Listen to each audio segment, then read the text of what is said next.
Nul ne servira deux maîtres, car ou il haïra l'un et aimera l'autre, ou il s'attachera à l'un et méprisera l'autre.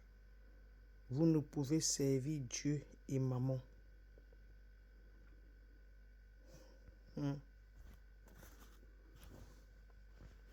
Le message d'aujourd'hui, c'est par rapport à ce que l'une des raisons pour lesquelles les gens continuent à s'amuser par rapport à la venue de Christ. Parce que le langage que beaucoup ont, c'est que je n'ai rien fait. Donc moi, je n'ai rien à voir avec les sorciers, avec les démons, avec tout ça. La Bible est claire. On ne sert pas deux maîtres. La Bible reconnaît deux maîtres. Et on parle de maître parce que celui qui a Jésus ne peut pas considérer l'autre comme maître. Parce que celui qui a Jésus, il n'y a rien qui le touche. Quand on a Jésus, avoir Jésus, ce n'est pas aller à l'église. Nous savons tout cela. Donc je vais essayer d'expliquer un peu, entrer un peu plus profondément pour essayer d'être un peu plus courte. Je n'arrive pas à être courte parce qu'il y a beaucoup de gens qui ont l'habitude d'envoyer les messages inbox et qui essaient un peu de poser les questions. Et ils confondent le fait d'être chrétien par rapport à la construction. C'est-à-dire qu'en se référant au bâtiment. Et le fait d'être chrétien reconnu par le Seigneur Jésus-Christ de Nazareth. Parce que quelqu'un, par exemple, il ne peut pas dire qu'il est chrétien et, par exemple, il fait ce que le Seigneur déteste. Ne confondons pas tomber dans le péché et commettre le péché volontairement. Tomber dans le péché, tu peux te retrouver dans une situation où, voilà, par exemple, tu ne t'attendais pas. Tu te retrouves dans une circonstance où tu as commis vraiment la faute. C'est pas comme si tu réfléchissais pour aller faire quelque chose. Donc, un vrai chrétien, le péché le surprend et il se repent. Mais par contre, celui qui dit qu'il est chrétien, il ne sait même pas pourquoi il va à l'église. Il ne connaît pas qui est Dieu. Il ne sait pas pourquoi on doit prier. Il ne sait pas pourquoi est-ce qu'on doit lire la Bible. Il ne comprend pas le règne spirituel parce qu'il se dit, je n'ai rien fait à personne. Donc les sorciers ne peuvent pas me toucher. Je n'ai rien fait. Il croit que c'est au niveau de la force. Mais ce qu'on oublie, c'est que quand vient la mort, le plus fort du monde ne le contrôle pas. Pourquoi? Parce que tout est d'abord esprit. Comme je vous parle avant que je ne vienne vous parler, ça a d'abord été fixé dans le règne spirituel. Parce que Dieu savait déjà que ça devait se passer. Et c'est ça que les gens oublient. Parce que vous voyez les trucs physiquement. Vous ne savez pas que tout ce que vous faites, quand vous vous réveillez, vous dormez, tout ce que vous faites, la phrase que tu avances, tout ce que tu dis, tout ce qui se passe dans la journée, ça a d'abord été spirituel. Il n'y a rien qui a été directement physique. Tout ça a d'abord été spirituel. C'est ça qui s'explique au travers des rêves. Par exemple, quelqu'un rêve comment est-ce qu'on est venu lui faire comme ça, ceci. Si tu ne détruis pas ça, ça va se manifester. Donc ceux qui ont la grâce de voir, et pour voir, il faut beaucoup prier et il faudrait, parce que tout le monde rêve. Tout le monde rêve, sans exception. Nous revenons à ce que nous étions en train de parler concernant, le Seigneur dit, on ne peut pas servir deux maîtres.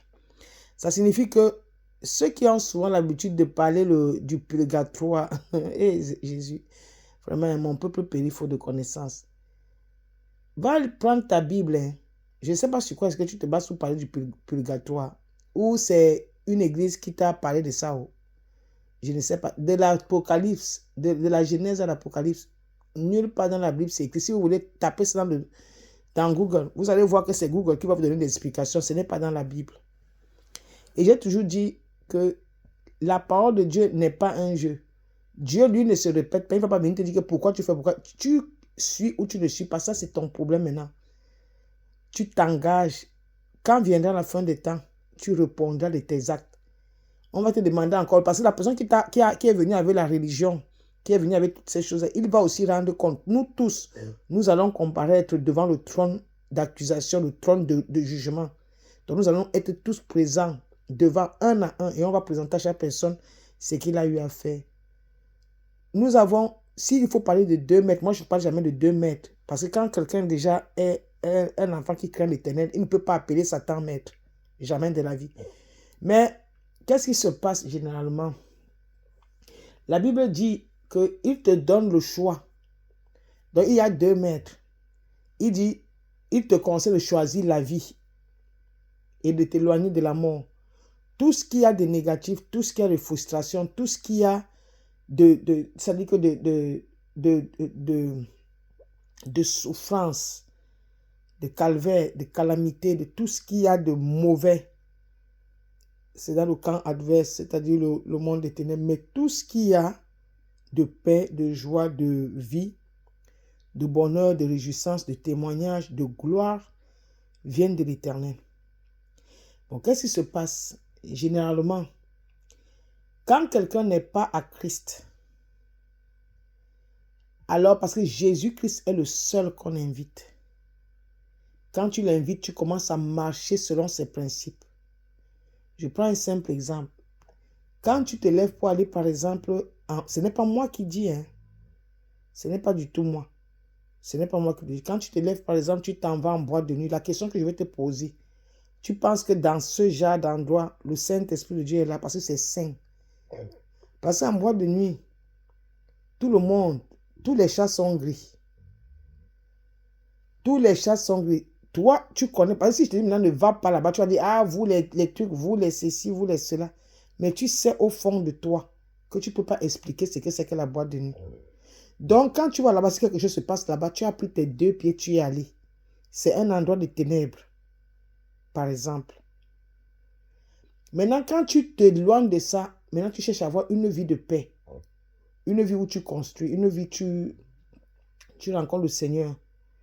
Maintenant, tu l'appelles. Auparavant, le Seigneur, qu'est-ce qu'il faisait? Il choisissait. Il dit, Abraham, je t'ai appelé. Va à la terre promise, comme ça, comme ça. Et il a vu que c'était un peu trop strict. Et les lois aussi avec, c'était strict.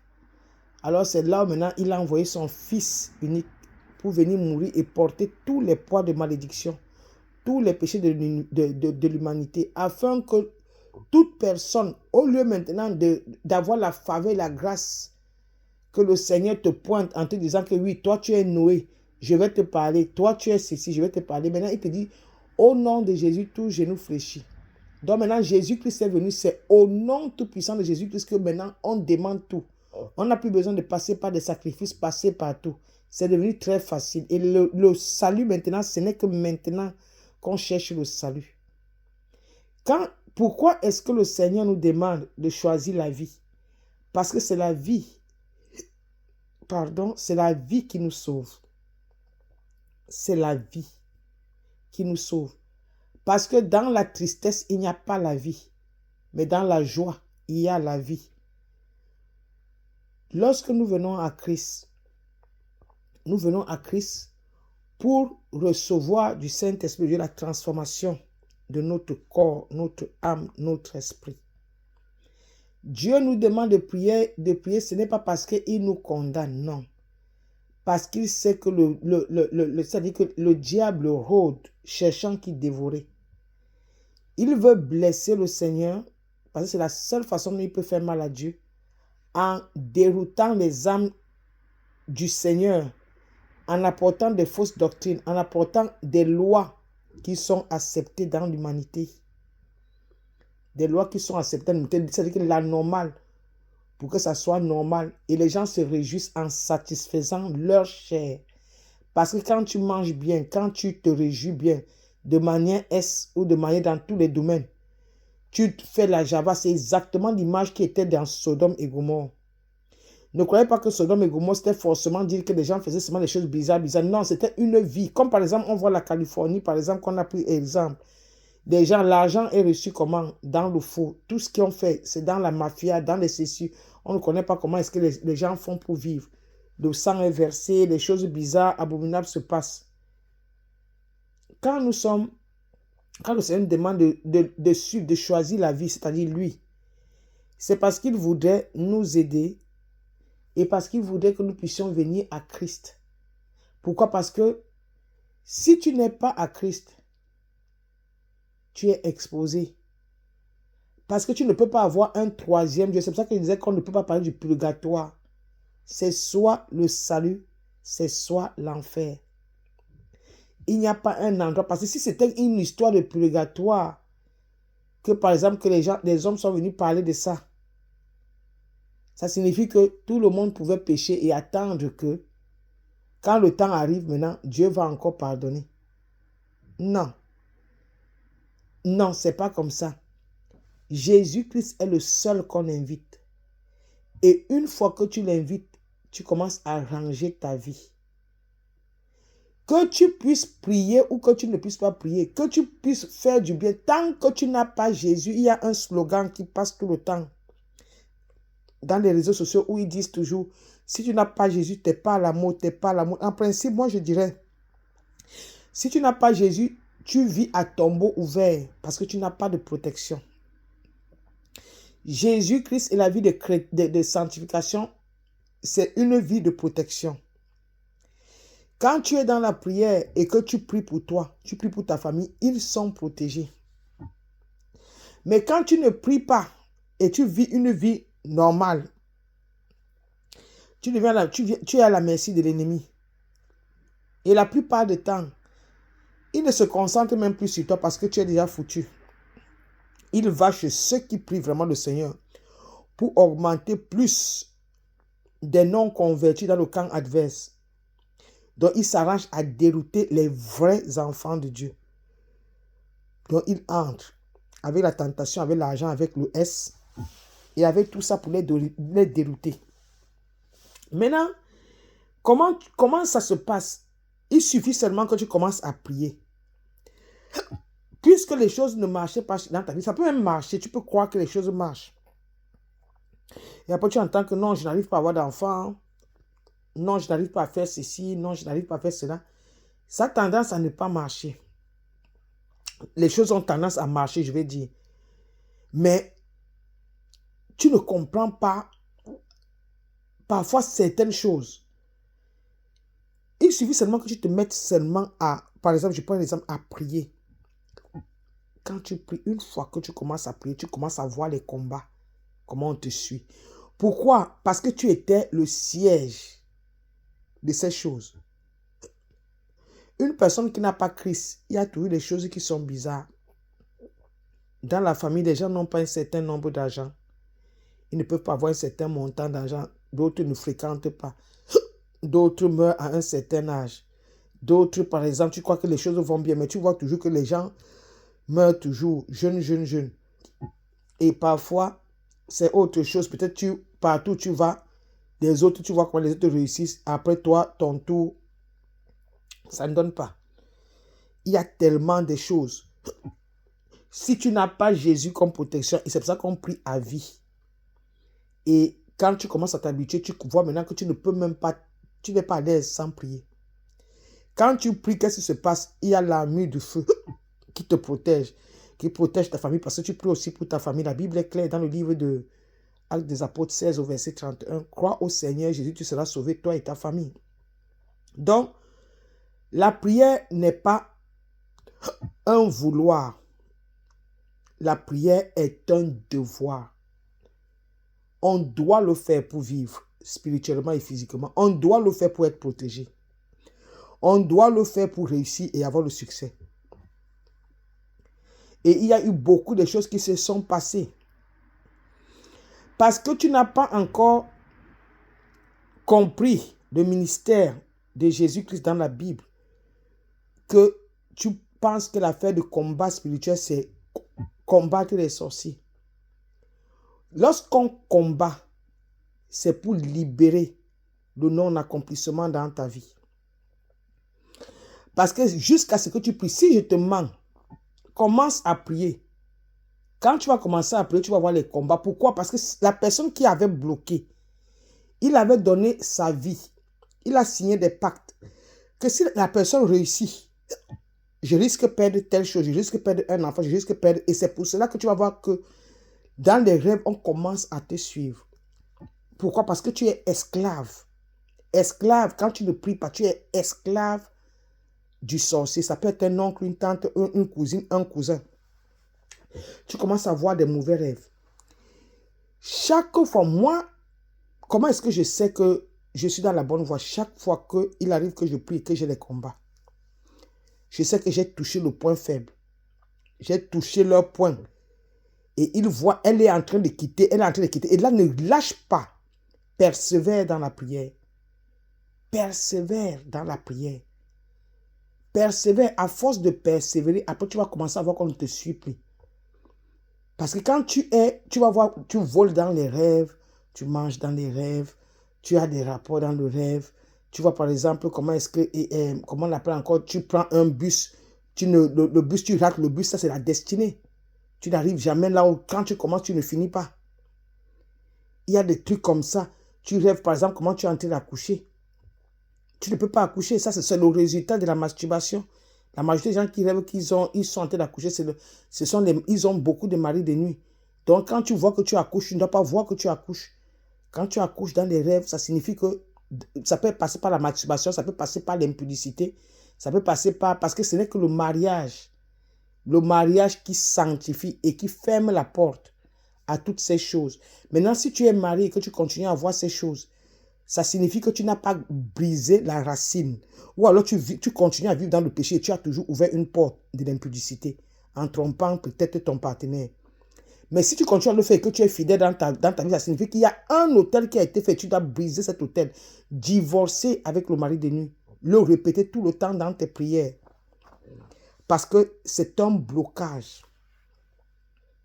C'est un blocage. Nous devons éviter. Éviter de penser que la prière, on n'a rien fait pour... Parce que tu le pries ou tu ne pries pas. Quand tu pries, tu es protégé, tu es dans le camp de la lumière. Quand tu ne pries pas, tu es à la merci de l'ennemi. Tu ne vas pas le voir apparaître, mais il est en toi. Donc tu es obligé de prier. Obligé de prier. Absolument obligé de prier. Et il faudrait toujours, quand tu commences à prier, tu demandes l'aide du Saint-Esprit. Au fur et à mesure que tu pries, tu te sens légère, tu te sens bien. Et après, tu commences à voir. Quand tu vois un rêve, ne néglige jamais un rêve. Si tu vois un rêve, détruis ce rêve. Tu dis, ça ne va pas s'accomplir. Une fois que tu as détruit, continue à détruire, jusqu'à ce que tu vois la main de l'Éternel. Jusqu'à ce que tu vois la main de l'Éternel. Donc, sache une chose. Si tu n'as pas Jésus, tu as Satan. Même si tu le veilles ou pas. Puisque tu ne fais pas, tu vas voir que si tu n'as pas Jésus, tu es toujours poussé à rejeter tout ce qui vient de Jésus. Tu commences à dire, oh, non, les endroits là sont comme ça, sont ceci. Maintenant, quand il faudrait maintenant te poser la question, toi, tu as quelle relation avec Dieu? Dieu ne te parle pas. Tu n'as aucune relation avec lui. Alors, tu roules à tombeau ouvert.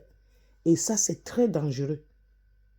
Rapproche-toi du Seigneur. Commence à prier. La prière ne dure pas. Commence avec peu de temps. Ça veut dire que tu peux commencer avec 10 minutes, 5 minutes. Au fur et à mesure, tu parles à Dieu comme tu parles et même tu te rassures que tu lis la parole de l'Éternel. Tu parles avec le Seigneur va commencer à te visiter. Si tu as des combats dans les rêves parce qu'ils voient que tu es en train de quitter la cage de prison, au fur et à mesure que tu pries, finalement, tu commences à voir comment les choses commencent à changer dans ta vie. Par exemple, moi, j'ai toujours eu l'expérience avec la Bible. Quand je lis la Bible, je reçois beaucoup de bonnes nouvelles. Pourquoi? Parce que la parole de Dieu dit qu'elle elle entre en toi et elle enlève ce qui n'est pas de Dieu. Elle vient te guérir, te purifier. Alors, là où il y avait les ténèbres, quand tu lis la parole de Dieu, Dieu lui-même entre, parce que Dieu c'est la parole, il entre et il l'enlève. C'est pour ça que tu vas voir que tu ne peux pas lire la Bible sans dormir pour les débutants. Pourquoi? Parce que Satan ne veut pas que tu lises la Bible. Que le Seigneur te bénisse.